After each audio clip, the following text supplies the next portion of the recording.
ndjekja në një ambient të tyre nuk smangte dhunën psikologjike midis tyre. Sigurisht, njëra kishte humbë bashkëshortin, tjetra kishte humbë djalin, dhe këto ishin një ndër fatkeqësitë, por kjo ama duhet të zgjidhte për jetën që duhet vazhdonte më tej midis këtyre dy femrave dhe fëmijëve në këtë familje. Kështu që ne zgjidhëm me ndërmjetësim, fal dhe ndihmës që na dha dhe prokuroria.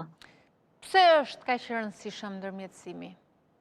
Do me thëmë përpara se të shkojmë edhe në për... Patjetër. Jo, nuk është vetëm përpara se të shkojmë në gjykatë. Ndërmjetësim ka 3 lloje rastesh. Është përpara se të shkojmë në gjykatë, ku shkon në gjykatë që nuk e informacion gjyqtari të referon në ndërmjetësim, dhe kemi në ato raste kur janë ndërmjetësim, kur ndërmjetësimi është i parashikuar në kontratat midis 2 shoqërive. Dhe në këto raste, kur ka konflikte, gjykata nuk i pranon fare pa kaluar në ndërmjetësim.